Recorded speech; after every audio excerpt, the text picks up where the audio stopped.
നമസ്കാരം. 2018 ഓഗസ്റ്റ് 16 ഭാരതത്തിൻ്റെ മുൻ പ്രധാനമന്ത്രിയും ഭാരതത്തിലെ ഏറ്റവും തലയെടുപ്പുള്ള രാഷ്ട്രീയ നേതാക്കളിൽ ഒരാളുമായ അടൽ ബിഹാരി വാജ്പേയി, നമ്മുടെയൊക്കെ പ്രിയപ്പെട്ട അടൽജി, നമ്മെ വിട്ടുപിരിഞ്ഞത് ഇന്നേക്ക് 8 വർഷങ്ങൾ തികയുന്നു. ഈ അവസരത്തിൽ അടൽജി എന്ന രാഷ്ട്രീയക്കാരനെ, അടൽജി എന്ന പ്രതിപക്ഷ നേതാവിനെ, അടൽജി എന്ന പ്രധാനമന്ത്രിയെ, അടൽജി എന്ന മനുഷ്യനെ, അടൽജി എന്ന ദേശസ്നേഹിയെ ഓർത്തെടുക്കുകയാണ് നമ്മുടെ പ്രിയപ്പെട്ട കുമ്മനം രാജശേഖരൻ, നമ്മുടെ രാജേട്ടനിലേക്ക് പോകുന്നതിന് മുമ്പ് ഒരു കാര്യം കൂടി പറയാം. അദ്ദേഹത്തോട് അടൽജിയുടെ സ്മരണകളെക്കുറിച്ച് ചോദിക്കുന്നതിനൊപ്പം തന്നെ ഇന്ന് രാജ്യത്ത് നടക്കുന്ന ചില കാര്യങ്ങളെ അടൽജിയുടെ ഒരു വീക്ഷണകോണിലൂടെ, അടൽജിയുമായി പരിചയമുള്ള, അടൽജിയുമായി ഒരുപാട് സംവദിച്ചിട്ടുള്ള ഒരു വ്യക്തി എന്നുള്ള നിലയിൽ ആ ചോദ്യങ്ങളും നാം ചോദിക്കുന്നുണ്ട്. ഇപ്പോൾ രാജേട്ടനിലേക്ക് പോകാം. അദ്ദേഹം ആശയത്തിനും ആദർശത്തിനും വേണ്ടി അചഞ്ചലമായ നിലപാട് സ്വീകരിച്ച ഒരു മനുഷ്യസ്നേഹിയായിരുന്നു. മനുഷ്യത്വമായിരുന്നു അദ്ദേഹത്തിന്റെ മുഖമുദ്ര. താനൊരു രാഷ്ട്രീയ നേതാവ്, ഒരു ഭരണത്തലവൻ, അങ്ങനെ പല നിലകളിൽ പ്രവർത്തിക്കുമ്പോൾ അദ്ദേഹം ചിന്തിച്ചതും പ്രവർത്തിച്ചതും ജനങ്ങളെക്കുറിച്ചായിരുന്നു. ജനക്ഷേമത്തിന് വേണ്ടിയായിരുന്നു അദ്ദേഹം ശബ്ദിച്ചതുമുള്ളത്. അത് രാഷ്ട്രീയ പ്രവർത്തകൻ, അതോടൊപ്പം തന്നെ നല്ലൊരു കവി. അദ്ദേഹത്തിന്റെ ഭാവന മുഴുവൻ കൂട്ടുവിടർന്ന് പരിലസിച്ചു നിന്നത് അത് വർണ്ണാഭമായി, സുഗന്ധപൂരിതമായി അദ്ദേഹത്തിന്റെ ഓരോ വാക്കുകളും അനുവാചകരില് ഹൃദയസ്പർശിയായി മാറിയത് അദ്ദേഹത്തിന്റെ ഭാഷയിലും ജീവിതത്തിലുമൊക്കെ ഉണ്ടായിരുന്ന ലാളിത്യമാണ്. ഒരു രാഷ്ട്രീയ നേതാവ് ഒരു കവിയായി മാറുമ്പോൾ വിഷയങ്ങൾ അവതരിപ്പിക്കുന്നതിൽ ഉണ്ടാകുന്ന ആ കാവുകത്വം ആയിരുന്നു അദ്ദേഹത്തെ ഏവരിലും ബഹുമാന്യനാക്കി തീർത്തത്. ഒരു ഭരണതന്ത്രജ്ഞൻ എന്നുള്ള നിലയ്ക്ക് പറയുമ്പോൾ അദ്ദേഹത്തിന്റെ വാക്കുകൾ ശ്രമിക്കാൻ നമ്മുടെ ലോക്സഭയിലും രാജ്യസഭയിലും ഒക്കെ അംഗങ്ങൾ കാതോർത്തിരിക്കുന്നത് നമുക്ക് പലപ്പോഴും കാണാമായിരുന്നു. കാരണം വളരെ സരസമായി, ലളിതമായി, അങ്ങേയറ്റം ആകർഷകമായി വിഷയങ്ങൾ അവതരിപ്പിക്കുമ്പോൾ എതിർപക്ഷത്ത് നിൽക്കുന്നവർ പോലും നിശബ്ദരായി, സാഹൂതം, ക്ഷമയോടുകൂടി, ശ്രദ്ധയോടുകൂടി അതെല്ലാം കേൾക്കുന്നത് കാണാമായിരുന്നു. അതുകൊണ്ട് ആകർഷകമായൊരു വ്യക്തിത്വം അദ്ദേഹം വളർത്തിയെടുത്തു എന്നുള്ളതാണ്. ഞാൻ അദ്ദേഹത്തെ പലപ്പോഴും കണ്ടിട്ടുണ്ട്, പല സന്ദർഭങ്ങളിലും ആശയവിനിമയം നടത്തിയിട്ടുണ്ട്. കേരളത്തിൽ വന്നപ്പോൾ അദ്ദേഹം BJPയിൽ ഒരു കൊടിവെച്ച കാറിൽ വലിയ സുരക്ഷാ വലയങ്ങളൊന്നുമില്ലാതെ റെയിൽവേ സ്റ്റേഷനിലേക്കൊക്കെ നടന്നു കയറി എല്ലാവരുടെയും ഇടയിൽ കൂടി നടന്നു പോകുന്നത് കണ്ടിട്ടുണ്ട്. അപ്പോഴെല്ലാം സുസ്മേരവദനായി വളരെ ലാളിത്യം കൊണ്ട് ഏവരെയും ആകർഷിക്കാൻ കഴിയുന്ന ഒരു രാഷ്ട്രീയ നേതാവ് പ്ലാറ്റ്ഫോമിലൂടെയൊക്കെ നടന്നു പോകുന്നത് കാണുമ്പോൾ ആരും ഒന്ന് നോക്കാൻ കുറിച്ചു, ഒന്ന് സംസാരിക്കാൻ യാതൊരു മടിയും കൂടാതെ അടുത്ത് ചെല്ലാൻ തോന്നും. കാരണം അദ്ദേഹത്തിന് യാതൊരുവിധ ആ തരത്തിൽ തടസ്സങ്ങൾ ഉണ്ടായിരുന്നില്ല. അതാണ് അദ്ദേഹത്തെ വ്യത്യസ്തനാക്കുന്നത്. നേതാവ് എന്നുള്ള നിലയ്ക്ക് അദ്ദേഹം ഉയർന്ന തലത്തിൽ നിന്നുകൊണ്ടല്ല, താഴെ തട്ടിലേക്ക് വന്ന് എല്ലാവരോടുമൊപ്പം ആശയവിനിമയം നടത്തി, സുഖാന്വേഷണങ്ങളൊക്കെ നടത്തി, അങ്ങനെ തോളത്ത് ഒന്ന് തട്ടി നമ്മളെല്ലാം ഒന്ന് പ്രോത്സാഹിപ്പിച്ചും ദൂരം ഒക്കെ അന്വേഷിച്ചൊക്കെ പോകുന്ന കാഴ്ച വാസ്തവത്തിൽ ഇത് മാതൃകയാണ്. ഓർമ്മകളിൽ നിന്നും ഇതുപോലെ നിരവധി കാര്യങ്ങൾ പറയാനുണ്ടെങ്കിലും വളരെ ചുരുങ്ങിയ കാര്യം കൊണ്ട് ഞാൻ പറഞ്ഞു എന്നുള്ളതേ. തീർച്ചയായിട്ടും രാജേട്ട, ഇനിയൊരു 2 ഭാഗങ്ങൾ അടൽജിയുടെ ജീവിതത്തിന്റെ, 2 അല്ല ശരിക്കും 3, പക്ഷെ പ്രധാനപ്പെട്ടത് അദ്ദേഹം പ്രധാനമന്ത്രി ആയതിനു ശേഷം അന്നോളം രാജ്യം കണ്ടിട്ടുള്ളതിൽ നിന്ന് വ്യത്യസ്തനായൊരു പ്രധാനമന്ത്രി എന്ന് അദ്ദേഹത്തെ പലപ്പോഴും വിശേഷിപ്പിച്ച് കാണാറുണ്ട്. രാജേട്ടന്റെ ഒരു അഭിപ്രായം എങ്ങനെയാണ്? വീക്ഷണകോണിൽ അദ്ദേഹത്തിന്റെ പ്രധാനമന്ത്രി പദം എങ്ങനെയായിരുന്നു ആ കാലഘട്ടം? പറഞ്ഞില്ലേ, അദ്ദേഹം വ്യത്യസ്തനായിരുന്നു എന്ന് ഞാൻ പറഞ്ഞിരുന്നല്ലോ. അതെ, എല്ലാം കൊണ്ടും അദ്ദേഹം വ്യത്യസ്തനായിരുന്നു. അതെ, കാരണം അദ്ദേഹത്തിന്റെ ഭാഷാ ശൈലിയിലെ കാവ്യാത്മകത, അതെ, അതുകൊണ്ട് വ്യത്യസ്തമാണ്, മറ്റുള്ളവരിൽ നിന്ന് വ്യത്യസ്തമാണ്. അപ്പൊ വീര സവർക്കറെ പറ്റി അദ്ദേഹം പറയുകയാണെന്നുണ്ടെങ്കിൽ ആ വീര സവർക്കറെ പറ്റി പറയുന്നത് കാവ്യാത്മകമായിട്ടാണ്, ഏത് ഹൃദയത്തിൽ സ്പർശിക്കുന്ന വിധത്തിലാണ്. ഒരു വിഷയം അവതരിപ്പിക്കുമ്പോൾ അത് അദ്ദേഹം അതിൽ മതിമറന്നു നിന്ന് അദ്ദേഹം ഒരു പ്രത്യേക ഒരു അവസ്ഥയിലാണ് നിൽക്കുന്നത്, ഒരു അനുഭൂതി തലത്തിലാണ് നിൽക്കുന്നത്. അതുകൊണ്ട് അദ്ദേഹത്തിന്റെ വാക്കുകൾ ഹൃദയസ്പർശയാണ്, ഹൃദയത്തിൽ തറയ്ക്കും വന്ന്. അതുകൊണ്ട് ഒരു ഭരണാധികാരി എപ്പോഴും അങ്ങനെ ആയിരിക്കണം. അതേ ഈ നാടിനൊരു ദേശീയ ഗവൺമെന്റ് വേണം, നാഷണൽ ഗവൺമെന്റ് എന്നൊരു ആശയം ആ സമയത്ത് മുന്നോട്ട് വെച്ചായിരുന്നു. കാരണം അഭിപ്രായ വ്യത്യാസങ്ങളൊക്കെ ഉണ്ടെങ്കിൽ പോലും രാഷ്ട്രത്തിന്റെ നന്മയ്ക്ക് വേണ്ടി ജനതാല്പര്യങ്ങൾ സംരക്ഷിക്കാൻ ഒരുമിച്ച് നിന്നുകൊണ്ട് ഒരു ഭരണകൂടത്തെ കെട്ടിപ്പടുക്കുന്നതിനെ കുറിച്ച് അദ്ദേഹം വിഭാവന ചെയ്തു അന്ന് പ്രതിപക്ഷത്തിരിക്കുമ്പോ. അപ്പോ പ്രധാനമന്ത്രി ആയതിനു ശേഷം വാസ്തവത്തിൽ ഈ പുറം രാജ്യങ്ങളിലൊക്കെ അദ്ദേഹം യാത്ര ചെയ്യുമ്പോൾ എല്ലാ തലങ്ങളിലും ബുദ്ധിജീവികളെന്ന് കരുതുന്ന ചിന്തകന്മാരായിട്ടുള്ള അങ്ങനെയൊക്കെയുള്ള ആളുകൾ അദ്ദേഹത്തിനോട് ചോദിക്കുന്ന സംശയങ്ങൾ അത് തന്നെ അദ്ദേഹം കൊടുക്കുന്ന ഉത്തരം വളരെ വ്യക്തമാണ്. ആ ഉത്തരം എന്ന് പറയുന്നത് ഒരിക്കൽ ഒരാൾ രേഖപ്പെടുത്തി റഫറൻസ് ലൈബ്രറിയിൽ പോയി ഇരുന്ന് നോക്കി മണിക്കൂറുകളോളം പരിധിയാൽ കിട്ടാൻ ബുദ്ധിമുട്ടുള്ള വിഷയങ്ങൾ പോലും അദ്ദേഹം അയത്നലളിതമായി പങ്കുവെക്കുകയാണ് മറ്റുള്ളവരോട്. അപ്പോ പിന്നെ ഭരണാധികാരി എന്നുള്ള നിലയ്ക്ക് അദ്ദേഹത്തെ സംബന്ധിച്ച് ഇപ്പൊ കുടുംബശ്രീ, നമ്മളിപ്പോ ഇവിടെ കാണുന്ന കുടുംബശ്രീ അദ്ദേഹമാണ്, അദ്ദേഹത്തിന്റെ കാലത്താണ്. CPM പോലെയൊക്കെ ഉള്ള സംഘടന അവരുടെ സൃഷ്ടിയാണെന്നൊക്കെ പറഞ്ഞ് പ്രചരിപ്പിച്ച് നടത്തുമെങ്കിലും ജനകീയ ആസൂത്രണം എന്ന് പറയുന്നത് വാസ്തവത്തിൽ അദ്ദേഹത്തിന്റെ ഭരണകാലത്ത് അദ്ദേഹം തുടങ്ങി വെച്ചതാണ്. തീർച്ചയായിട്ടും ജനങ്ങളിലേക്ക് അധികാരം പങ്കുവെച്ച് ജനങ്ങളിലെ അതിന്റെ ഗുണഫലങ്ങൾ ലഭിക്കാൻ സാധിക്കുന്ന ഒരു വികേന്ദ്രീകൃതമായ ഒരു ഭരണ വ്യവസ്ഥയെ കുറിച്ചായിരുന്നു അദ്ദേഹം ചിന്തിച്ചത്. തീർച്ചയായിട്ടും എല്ലാം കേന്ദ്രീകൃതമല്ല, വികേന്ദ്രീകരിച്ച് ഗുണഫലങ്ങൾ ആർക്ക് കിട്ടണോ അവരുടെ ഇടയിലേക്ക് ചെയ്യണം. അവസാനത്തെ വരി നിൽക്കുന്ന അവസാനത്തെ ആളിന് പ്രയോജനം കിട്ടണം. അദ്ദേഹം അത് പറയാറുള്ളതാണ്. ഭരണാധികാരി പ്രധാനമന്ത്രി എന്നുള്ള നിലയിൽ അദ്ദേഹത്തിന്റെ ആ ഒരു ഭരണകാലം ഓർക്കുമ്പോൾ നമുക്ക് ഓർക്കാതെ കടന്നു പോകാൻ കഴിയാത്തൊരു സംഭവമാണ് കാർഗിൽ യുദ്ധം. കാർഗിൽ യുദ്ധകാലത്ത് അദ്ദേഹത്തിന്റെ ആ ഒരു ഭരണ നേതൃത്വത്തെ രാജേട്ടൻ എങ്ങനെ ഓർത്തെടുക്കുന്നു?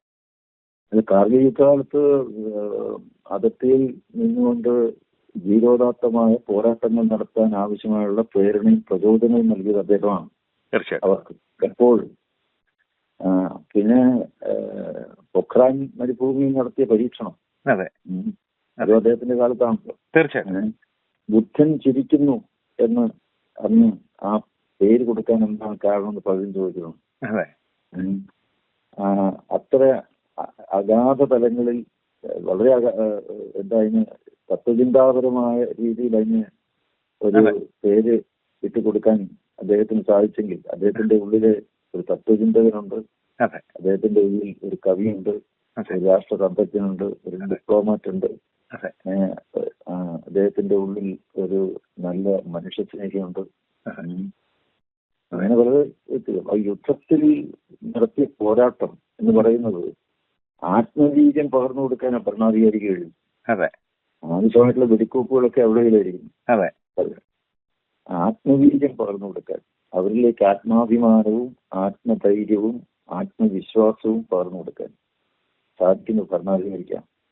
അത് അദ്ദേഹം വ്യക്തമായിട്ട് ശക്തമായി അത് സാധിച്ചിട്ടുണ്ട്, അത് അവർക്ക് പകർന്നു കൊടുത്തിട്ടുണ്ട്. തീർച്ചയായിട്ടും ഈ പ്രധാനമന്ത്രി കാലഘട്ടത്തിൽ നിന്ന് രാജേട്ടൻ ഇടയ്ക്കൊന്ന് പരാമർശിച്ചിരുന്നു അദ്ദേഹത്തിന്റെ പ്രതിപക്ഷ നേതാവായി അദ്ദേഹം തുടരുന്ന പ്രതിപക്ഷത്തിരിക്കുന്ന കാലത്ത് അദ്ദേഹത്തിന്റെ ഒരു രീതികൾ, ആ രീതികൾ പക്ഷെ ഇന്നത്തെ കാലത്തെ പ്രതിപക്ഷവും അദ്ദേഹത്തിന്റെ പ്രതിപക്ഷവും തമ്മിലൊന്ന്, അദ്ദേഹത്തിന്റെ സമയത്തെ പ്രതിപക്ഷ നേതൃനിരയും ഭരണകൂടവുമായിട്ടുള്ള ഒരു ആശയവിനിമയങ്ങളും ഒന്ന് താരതമ്യം ചെയ്യാമോ? കാരണം അല്ലാതെ നമുക്ക് കടന്നു പോകാൻ സാധിക്കില്ല. കാരണം നമ്മുടെ പാർലമെന്റിന്റെ മഴക്കാല സമ്മേളനം ഇപ്പോൾ കഴിഞ്ഞതേ ഉള്ളൂ, മൺസൂൺ സെഷൻ ഇപ്പോൾ കഴിഞ്ഞതേ ഉള്ളൂ, നാം കണ്ടതാണ്. ഒന്ന് താരതമ്യം ചെയ്യാമോ അതിനെ? അല്ല, ഇപ്പോഴത്തെ പ്രതിപക്ഷ നേതാവ് എന്ന് പറയുന്നത് വിലയേറിയ ഈ സഭയുടെ സമയം സ്ഥാപിതമായ നിക്ഷിപ്തമായ സ്വാർത്ഥപരമായ കാര്യങ്ങൾക്ക് വേണ്ടി ഉപയോഗിക്കുന്നു. രണ്ടാമത് ഭരണപക്ഷത്തെ വിമർശിക്കാനും കരുതേച്ച് കാണിക്കാനും ഇടിച്ചു താഴ്ത്തി കാണിക്കാനും ഉള്ള അവസരമായിട്ടാണ് ശ്രമിക്കുന്നത്. അതെ. രാഷ്ട്രത്തിന്റെ വിശാലമായ താല്പര്യത്തെക്കുറിച്ച് പ്രതിപക്ഷ നേതാവിന് യാതൊരു വിധത്തിലുള്ള ഉത്കണ്ഠയോ അല്ലെങ്കിൽ താല്പര്യമോ ഒന്നും കാണിക്കുന്നില്ല. തീർച്ചയായിട്ടും. തികച്ചും സ്വാർത്ഥ താല്പര്യം, രാഷ്ട്രീയ സ്വാർത്ഥ താല്പര്യമാണ്. തീർച്ചയായിട്ടും. ഇനി പ്രതിപക്ഷ നേതാവായിരിക്കെ അടൽ ബിഹാരി വാജ്പേയി ചെയ്തതെന്താണ്? യുദ്ധമുണ്ടായി എന്ന സന്ദർഭം ഉണ്ടായിരുന്നു. പല യുദ്ധങ്ങളും അദ്ദേഹം ഉണ്ടായിരുന്ന സമയത്ത് അദ്ദേഹം ചങ്കൂറ്റത്തോടുകൂടി എഴുന്നേറ്റ് നിന്ന് ഇന്ദിരാഗാന്ധി കീജെ എന്ന് വിളിച്ചു. കാരണം യുദ്ധം രാഷ്ട്രവുമായിട്ടാണ്, ഭാരതവുമായിട്ടാണ് യുദ്ധം. ഇവിടെ പ്രതിപക്ഷവും ഭരണപക്ഷവും ഇല്ല. ജനങ്ങൾ ഒറ്റക്കെട്ടായിട്ട് നിന്ന് ഈ ഭാരതത്തിന് വേണ്ടി നിലകൊള്ളണം. പ്രധാനമന്ത്രി എന്ന് പറയുന്നത് ഒരു രാഷ്ട്രീയ നേതാവിനെ അല്ല കാണേണ്ടത്. പ്രധാനമന്ത്രി രാഷ്ട്രത്തിന്റെ ഭരണത്തലവനാണ്. ഭരണത്തലവനാണ് ഒരു നാടിനെ ലീഡ് ചെയ്യുന്നത്, നയിക്കുന്നത്. ആ ഭരണത്തലവന് നാടൊരു വലിയ യുദ്ധഭീതിയിൽ നിൽക്കുമ്പോൾ ആ ഭരണത്തലവനോടൊപ്പം നിൽക്കുക എന്നുള്ളതാണ് ജനങ്ങൾ ചെയ്യേണ്ടത്. ഇന്ന് നമുക്ക് ഒരു യുദ്ധമോ എന്തെങ്കിലും ഉണ്ടായാൽ നമ്മുടെ പ്രതിപക്ഷ നേതാവ് നരേന്ദ്രമോദി കീഴ് എന്ന് വിളിക്കുമോ? ഇല്ല, ഒരിക്കലും ചെയ്യില്ല. ഇവിടെ വന്ദേമാതരം ചെല്ലാൻ പോലും പറ്റില്ല എന്ന് പറയുന്ന ഒരു നാടാണ്. വന്ദേമാതരം വിഷയത്തിലേക്ക് ഞാൻ വരുന്നുണ്ട്. പക്ഷെ നമ്മുടെ പ്രതിപക്ഷ നേതാവ് യുദ്ധമുണ്ടായല്ലോ, ആ സമയത്ത് എത്ര റാഫേൽ നമ്മുടെ പോയി എന്നുള്ളതായിരുന്നു അദ്ദേഹത്തിന്റെ ചോദ്യം. പാകിസ്ഥാൻ ചോദിക്കുന്നത് പോലെ രാജേഷിന് ഓർമ്മ ഉണ്ടാവുമെന്ന് കരുതുന്നു. അതാണ് ഞാൻ പ്രത്യേകം ആ താരതമ്യം എടുത്ത് ചോദിച്ചത് രാജേട്ടനോട്. അതാണ് വിശാലമായൊരു ഹൃദയം അദ്ദേഹത്തിനുണ്ടായിരുന്നു. കാരണം രാജേട്ടൻ ഈ സംസാരിക്കുന്ന അദ്ദേഹത്തിന്റെ ഓർമ്മകൾ പറയുന്നത് കേൾക്കുമ്പോൾ നമ്മളൊക്കെ പിന്നീട് വന്ന തലമുറയാണ്. അതിൽ അദ്ദേഹത്തിൻ്റെതായിട്ട് എനിക്ക് ഓർമ്മ വരുന്ന ഒരു കാര്യം ഞാൻ രാജേട്ടനോട് പറയാം. അതിൽ നിന്നും രാജേട്ടന്റെ ഓർമ്മകൾ ഓർത്തെടുക്കാൻ ഞങ്ങളോടൊന്ന് ഒപ്പം നിൽക്കുക. കാരണം ഞാനും നിങ്ങളും ഇല്ലാതായാലും ഈ രാഷ്ട്രീയ കക്ഷികൾ ഇല്ലാതായാലും ഈ രാജ്യം നിലനിൽക്കണം എന്ന് പറഞ്ഞൊരു വ്യക്തിത്വമാണ് അദ്ദേഹം. ആ വ്യക്തിത്വത്തിന്റെ ഒരു ചുറ്റുമുള്ള പ്രതിപക്ഷ നേതാവ് എന്നുള്ള നിലയിലുള്ള ഓർമ്മകൾ കൂടി ഒന്ന് ഓർത്തെടുത്ത് നമുക്ക് അടുത്ത ചോദ്യത്തിലേക്ക് പോവാം. തുടർന്നുള്ള ചേട്ടാ, ഇടയ്ക്ക് ഞാനൊന്ന് കയറി ആ പെട്ടെന്ന് ഓർത്തപ്പോൾ ഒന്ന് പറഞ്ഞു എന്നേ ഉള്ളൂ. അപ്പോ അല്ല, അദ്ദേഹം പ്രതിപക്ഷ നേതാവല്ലേ, ഞാൻ ജനപക്ഷ നേതാവാന്ന് ഒരിക്കൽ പറഞ്ഞല്ലോ. തീർച്ചയായിട്ടും. അതെ, കാരണം ജനപക്ഷ നേതാവായി ാണ് ഞാൻ സംസാരിക്കുന്നത്. ഒരിക്കൽ അദ്ദേഹത്തോട് ചോദിച്ചപ്പോൾ, അദ്ദേഹത്തിന്റെ പ്രസംഗത്തിൽ ഇടപെട്ടപ്പോൾ അദ്ദേഹം പറയും, ഞാൻ പറയുന്നത് ജനങ്ങളുടെ കാര്യമാണ്. എന്നെ നിങ്ങൾ പ്രതിപക്ഷം എന്നല്ല വിളിക്കേണ്ടത്, ജനപക്ഷത്തിൽ നിന്നുകൊണ്ടാണ് ഞാൻ സംസാരിക്കുന്നത്. അതെ, തീർച്ചയായിട്ടും. ഇനി ഈ വന്ദേമാതരത്തിന്റെ സംബന്ധിച്ച് ഇപ്പോൾ നമുക്കൊരു സാങ്കല്പിക സാഹചര്യമാണ് ഞാൻ ചോദിക്കുന്നത്. വാജ്പേയി പോലൊരു നേതാവ് ഇപ്പോഴും ഉണ്ടായിരുന്നെങ്കിൽ ഈ വിഷയത്തോട് അദ്ദേഹം എങ്ങനെ പ്രതികരിച്ചേനെ? അയ്യോ, അതിപ്പോ നമുക്ക് നിമിഷം മാത്രമേ ഉത്തരം പറയാമല്ലോ. അദ്ദേഹം വന്ദേമാതരം എന്ന് പറയുന്നത് കുറിച്ച് അദ്ദേഹം വാചാലമായി ആവേശകരമായി ഈ കാര്യത്തിൽ മുന്നിട്ടിറങ്ങി എന്നുകൊണ്ട് സംസാരിക്കുകയായിരുന്നു. യാതൊരു സംശയമില്ല. ഈ പ്രതിപക്ഷത്തെ പിച്ചി ചീറി ചിന്തി കീറി വലിച്ചെറിഞ്ഞു കളഞ്ഞാൽ അദ്ദേഹം. അതെ, അതും രാജേട്ടൻ നേരത്തെ പറഞ്ഞ പോലെ കാവ്യാത്മകമായി തന്നെ അദ്ദേഹം അത് ചെയ്തേനെ. ചെയ്യും, യാതൊരു സംശയമില്ല. ആ പ്രസംഗം അതെ നമുക്ക് കേൾക്കാൻ പറ്റുന്നില്ലല്ലോ എന്നുള്ള ദുഃഖമേ. തീർച്ചയായിട്ടും. കാരണം വന്ദേമാതരത്തെ പോലുള്ള വിഷയമാണ് അദ്ദേഹം സംസാരിക്കുന്നതെങ്കിൽ അതിനകത്ത് 100% ദേശസ്നേഹത്തിന്റെയും ദേശാഭിമാനത്തിന്റെ മാതൃ രാഷ്ട്രത്തോടുള്ള ഭക്തിയുടെ നിറഞ്ഞു നിൽക്കുന്ന വാക്കുകളായിരിക്കും. അതെ, തീർച്ചയായിട്ടും. യാതൊരു സംശയം ഉണ്ടാവില്ല. തീർച്ചയായിട്ടും. അപ്പോൾ ഈ വിവാദത്തെ കുറിച്ച് നമ്മളൊന്ന് തൊട്ടതുകൊണ്ട് അടൽജിയുമായിട്ട് നേരിട്ട് ബന്ധമുള്ളതല്ലെങ്കിലും ഇപ്പോഴത്തെ ഈ വിവാദങ്ങളെ എങ്ങനെ കാണുന്നു രാജേട്ടാ? അങ്ങ് ഗവർണറായിട്ട് സേവനമനുഷ്ഠിച്ചിട്ടുള്ള ഒരു വ്യക്തിയാണ്. എങ്ങനെ കാണുന്നു ഈ ഒരു വിവാദത്തെ? ഈ വന്ദേമാതര വിഷയമല്ലേ ചോദിച്ചു? അതെ, ഇപ്പോൾ നടക്കുന്ന ഈ വിവാദങ്ങളെ താങ്കൾ എങ്ങനെ കാണുന്നു വ്യക്തിപരമായിട്ട്? അല്ല, വന്ദേമാതരം എന്ന് പറയുന്നത് എന്താണെന്ന് പോലും മനസ്സിലാക്കാതെ അതിനെ അനുകൂലിക്കുകയും എതിർക്കുകയും ചെയ്യുന്നവരാരൊക്കെ എന്ന് നോക്കിയിട്ടാണ് നിലപാടെടുക്കുന്നത്. തീർച്ചയായിട്ടും.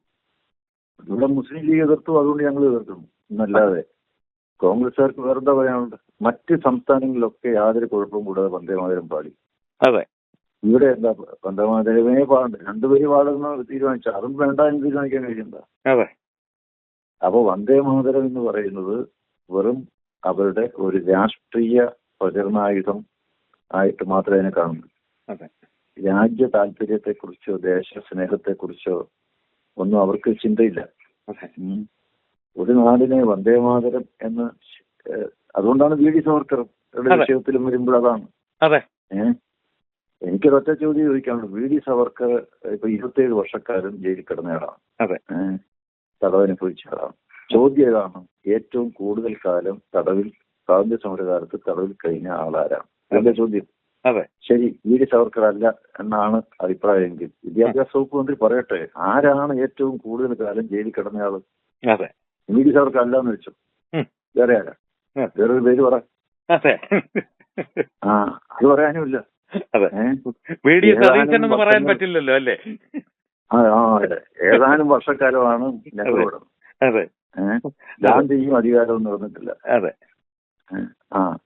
ഇനി ആരാ ഏറ്റവും കൂടുതൽ കാലം? കുട്ടികൾക്ക് അറിയാൻ ആഗ്രഹമുണ്ടെന്ന്. കേരളത്തിലെ കുട്ടികൾക്ക്, ഇത് പഠിക്കുന്ന കുട്ടികൾക്ക് അറിയാൻ ആഗ്രഹമുണ്ട്. വിദ്യാഭ്യാസ വകുപ്പ് ഒന്നും ഉത്തരം പറയണം. തീർച്ചയായിട്ടും. ഒരാളുടെ പേര് എന്തിനു വെച്ചു എന്ന് ചോദിക്കുമ്പോൾ വെക്കേണ്ട പേര് ഏതാണെന്നും കൂടെ പറയണ്ടേ? തീർച്ചയായിട്ടും. ഈ വന്ദേമാതരം ദേശീയ ഗീതം പാടാൻ പറ്റില്ല എന്നാ ശരി, ഒരു ദേശീയ ഗീതം പറ, ഏത് വേണം? ദേശീയ ഗീതം എങ്ങനെയാ? അതെ രാജേട്ടാ, ഇപ്പോൾ അവരോട് ചോദിച്ചാൽ ചിലപ്പോൾ ഒരു അപകടമുണ്ട്. അവർ ചിലപ്പോൾ ബസ് നാം രഹേഗ അള്ളാക്ക അത് ദേശീയ ഗീതമാക്കണമെന്ന് പറഞ്ഞു കളയും. അങ്ങനെ ഒരു അപകടം ഉണ്ട് കേട്ടോ. പറയട്ടെ, ഇവരുടെ എല്ലാം ഈ മുഹമ്മദ് അലി ജിന്നയുടെ പ്രേരം വി ഡി സതീശനെ ബാധിച്ചിട്ടുണ്ട്. തീർച്ചയായിട്ടും. അതാണ് പ്രശ്നം. അതെ, തീർച്ചയായിട്ടും. അപ്പോൾ രാജേട്ടാ, ഈ പ്രക്ഷോഭങ്ങളെയും പ്രതിഷേധങ്ങളെയും സംബന്ധിച്ച് താങ്കൾക്ക് പറഞ്ഞു തരാൻ ഇന്ന് കേരളത്തിൽ ആരെങ്കിലും ഉണ്ടെന്ന് എനിക്ക് തോന്നുന്നില്ല. എങ്കിലും അടൽജിയുമായിട്ട് നേരിട്ട് ബന്ധമില്ലാത്ത ഒരു ചോദ്യം കൂടി ഞാൻ താങ്കളോട് ചോദിക്കുകയാണ്. ഇപ്പോൾ ഒരു വലിയ പ്രക്ഷോഭം കഴിഞ്ഞു എന്നാണല്ലോ, വലിയൊരു വിജയം പ്രക്ഷോഭകാരികൾ ജെൻസി നേടി എന്നുള്ളൊരു അവകാശം നടക്കുന്നുണ്ടല്ലോ. അടൽജിയുടെ കാലം മുതൽ തന്നെ, അതിനും മുൻപ് തന്നെ ഈ രാഷ്ട്രീയവും പ്രക്ഷോഭങ്ങളും എല്ലാം കണ്ട താങ്കൾ ഇതിനെ എങ്ങനെ വിലയിരുത്തും? അല്ലെ, ഇതിനൊക്കെ കൂടുതൽ മർദ്ദന ഏൽക്കേണ്ടി വന്ന പ്രക്ഷോഭങ്ങൾ കേരളത്തിൽ ഉണ്ടായിട്ടുണ്ട്, നാട്ടിലെമ്പാടും ഉണ്ടായിട്ടുണ്ട്, അല്ലേ? പല സ്ഥലങ്ങളുണ്ടായിരുന്നു.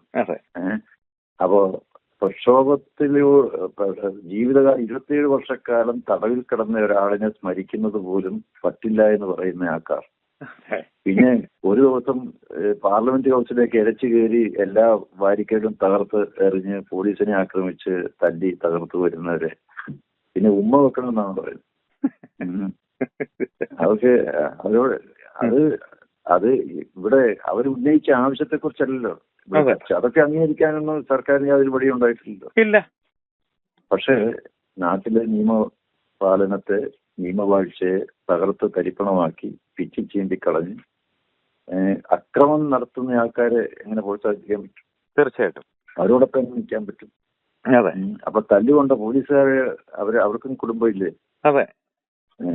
അവര് എത്രയോ പോലീസുകാർക്ക് താരപൊളി തല്ലി, 120ഓളം പോലീസുകാർക്ക് പരിക്കേറ്റു, എത്രയോ വാഹനങ്ങൾ തച്ചു ചേർത്ത്. ഗവൺമെന്റ് ഉണ്ടായ നഷ്ടം എന്താണ്? അപ്പോ ആ ചർച്ചയില്ല. ഇവിടെ വന്ന് ആവശ്യം ഉന്നയിച്ച ആൾക്കാരുടെ ആവശ്യം അംഗീകരിക്കുകയും ചെയ്തിട്ടും ഇവിടെ പ്രതിസ്ഥാനത്താണ്, ഗവൺമെന്റ് പ്രതിസ്ഥാനത്താണ്. തീർച്ചയായിട്ടും. ഇതൊക്കെ ഒരു നെറേറ്റീവ് ഉണ്ടല്ലോ, ഇങ്ങനെയൊക്കെയുള്ള വിഷയത്തിൽ ഒരു നെറേറ്റീവ് ഉണ്ടാക്കി ജനങ്ങളുടെ ആശയക്കുഴപ്പമുണ്ടാക്കി നാട്ടുകാരെ മുഴുവൻ ശൈഥില്യം ഉണ്ടാക്കുക എന്ന് പറയുന്ന ചില വൈദേശിക ശക്തികളുടെ ആഗ്രഹങ്ങൾ സാധിച്ചു കൊടുക്കാനാണ് ഇവരെല്ലാം ചെയ്യുന്നത്. ഭാരതം ശിഥിലമാകണമെന്ന് ആഗ്രഹിക്കുന്നവരാണ് അവർ.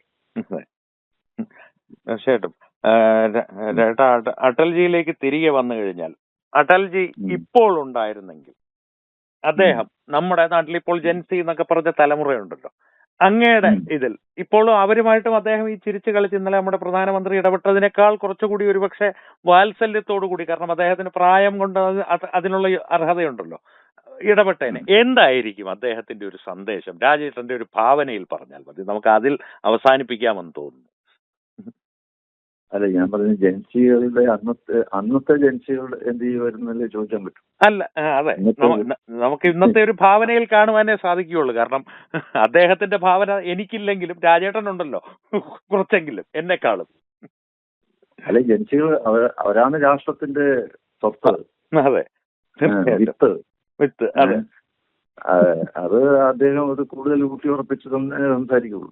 അതെ, തീർച്ചയായിട്ടും. ഇവിടുത്തെ വരുന്ന തലമുറ എന്ന് പറയുന്നവർ അവരിലാണല്ലോ ഭാവിയുടെ വാഗ്ദാനങ്ങളാണ്. തീർച്ചയായിട്ടും. അവർ നല്ല രീതിയിൽ വളർന്നു വരണം.